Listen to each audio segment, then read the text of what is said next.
and thank you for joining us today. We are back in the kitchen talking kitchen organization with our professional organizer, Pam. And today's topic is very fun. We're going to be talking all about cookbooks, recipes, and how to keep everything organized so that whenever you want to cook that meal, you know exactly where to go to grab that information. So to jump us off, Pam, do you have a favorite cookbook or a cookbook that you seem to just always grab first? Well, as you know, I'm not much of a cook, but this is my favorite Mexican restaurant here in Tucson, Arizona. It's called El Charro Cafe.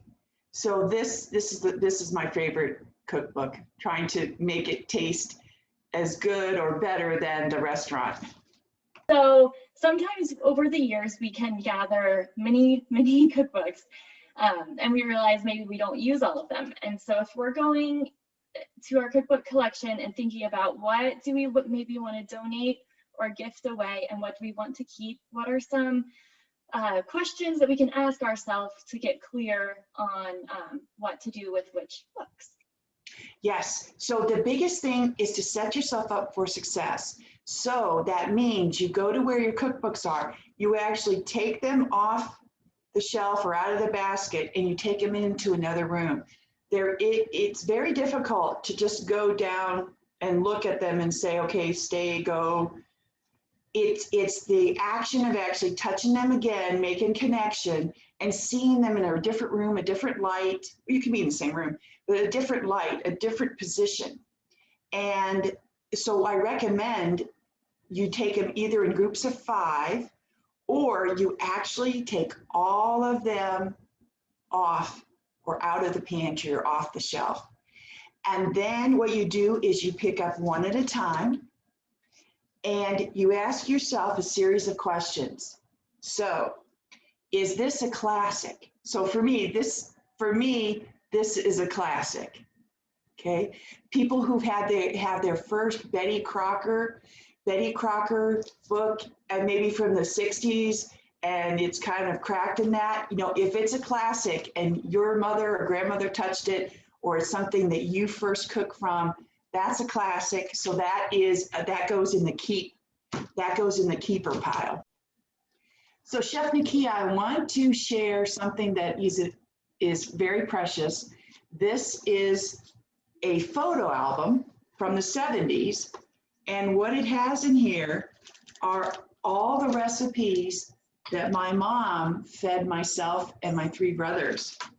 And she sat and she wrote each of these recipes out so that each of us has one of these books.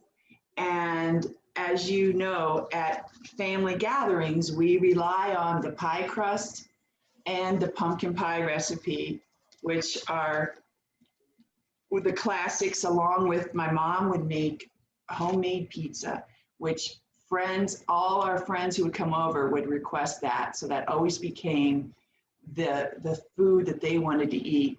And those are the recipes that helped my mom be known as one of the best cooks in our circles of friends and family.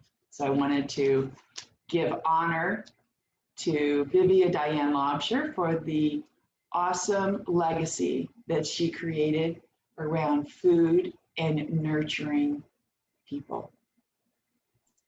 That's so wonderful. And then was that like a going away to college gift? Yes. Yes. Yeah. Yes. You could take home with you no matter where you went.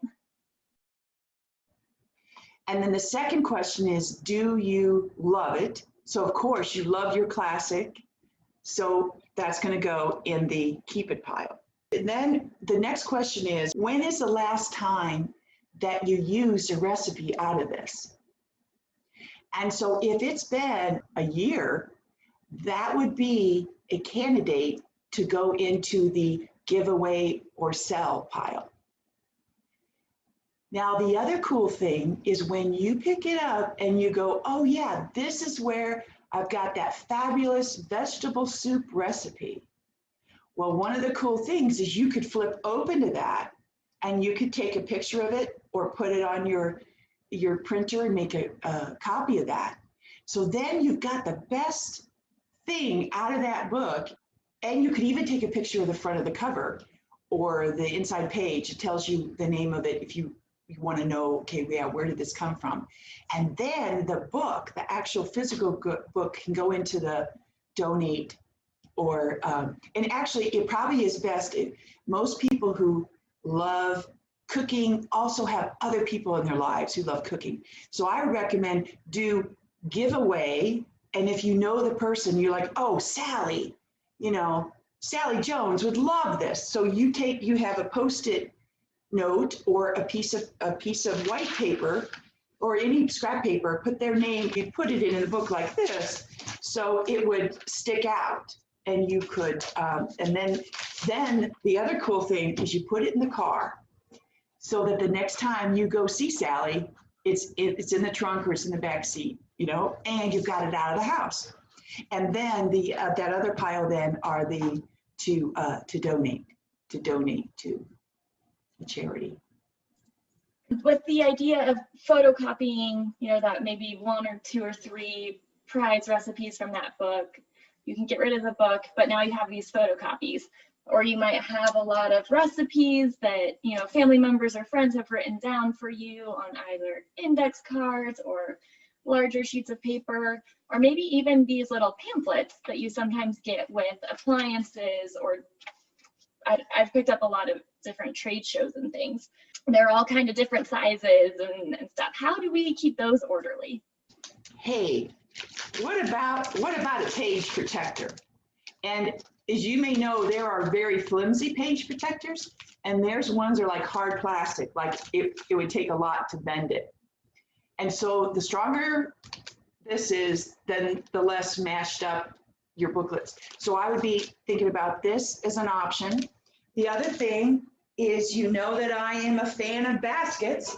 So again, a basket where you've got, and then the key there is you don't lay it down, you actually put it up, so that you're like, oh, that trade show last year, and you can go like this and find it instead of digging. So it's like digging this way versus digging in there. And then the other way is with a notebook.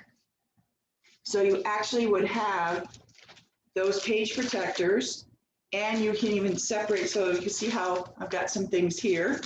So those are the things that I'd recommend. The last part around that would be, we want to gather and contain, collect and contain. So another thing would be these big clips, which work well for smaller books. Like if you, like these are similar, you want to keep them together, or the recipes that you want to keep together, you can go ahead and use that. And of course, the clips come in all kinds of fashion colors now. So you could always use design in your kitchen. And then you could group them whichever way works best for you. You had also mentioned that we can take a picture of a recipe. Also, I find online, sometimes you're scrolling through and you might screenshot the recipe.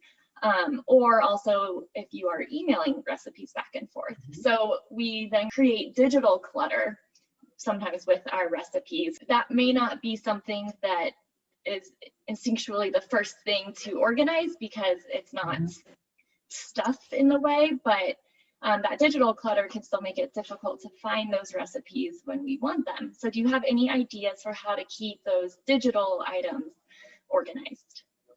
Definitely. Figure out for yourself, what are categories that work for you?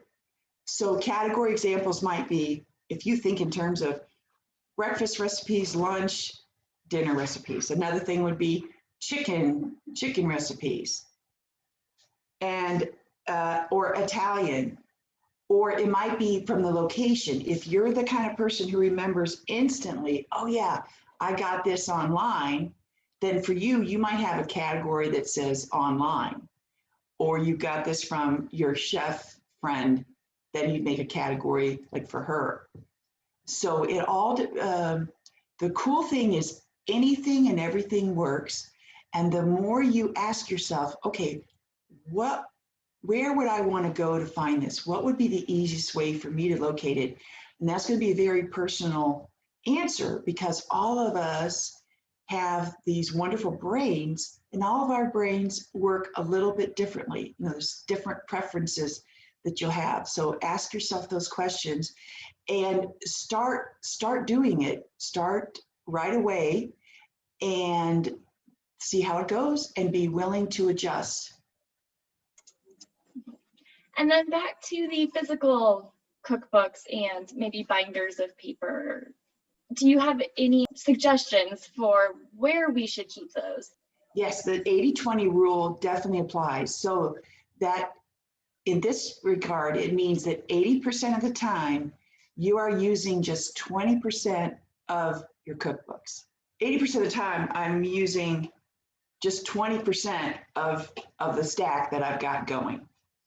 And then for storing, for me, of course, I'm tall, 5'11", so I like to put my cookbooks on the top shelf. And if that's too high for you, you see where that works for you. So what about something like this, where you would have the cookbooks, and again, they'd be like this, they'd be upright, and it could even be on the very bottom of your pantry beside the other things that you might keep there, like plastic bags and that. You can pull it in and out and reach.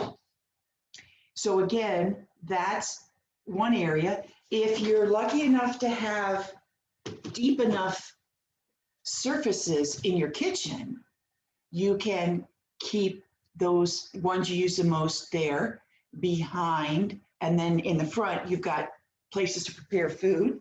The other thing is, remember that you can use things like this in the pantry, in the cabinets, and on your kitchen counters to, again, you could see where you could have books here, and then you still have other things under here. So the way to think of it is, how can I go vertical and use as much space as I can for all my great stuff, instead of looking at the lovely painted wall or wallpapered or whatever.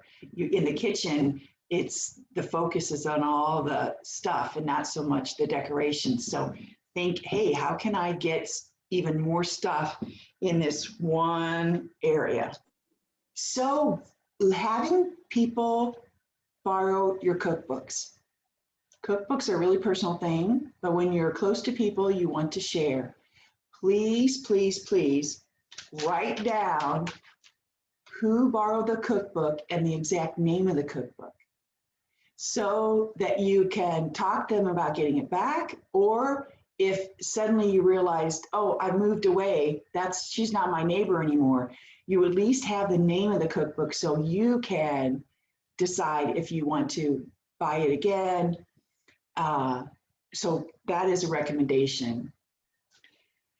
The next thing I want to talk about is the themes with your notebooks. So you know that I like parties, and so I made this whole thing with parties because I got into this whole idea.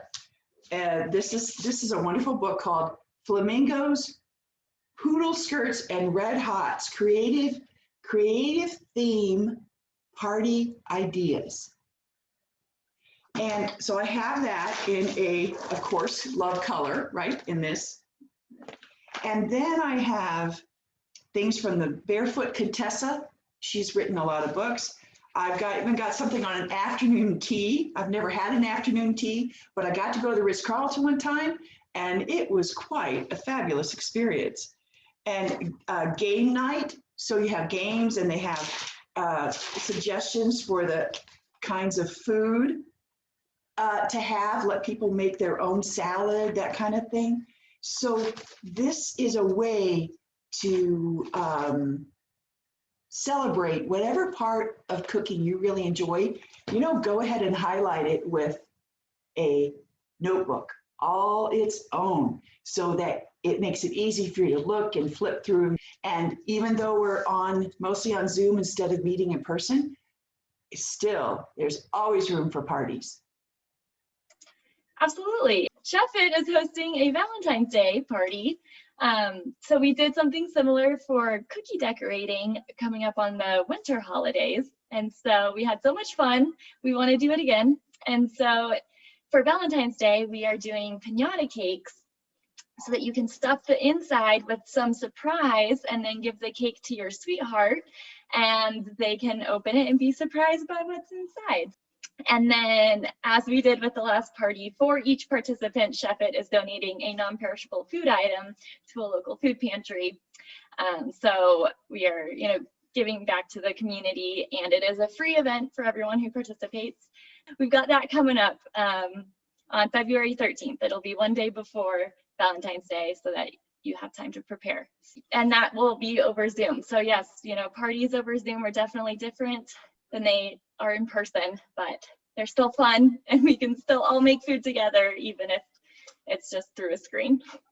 So you can go to the Chefit website, to the main page, and right from there at the very top, there is a link to go to the page for the Valentine's Day party. And then we'll also put the link below here, below this video, so that you can get right to that page if you would like.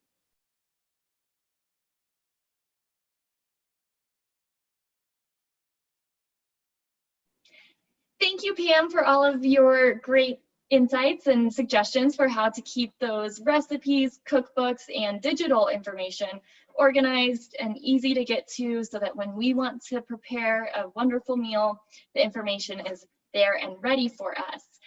Thank you, Chefiteers, for joining us, and we hope to see you at the Surprise Your Sweetie Valentine's Day event. And everyone have a wonderful rest of your day, and I hope you cook something delicious. Thank you.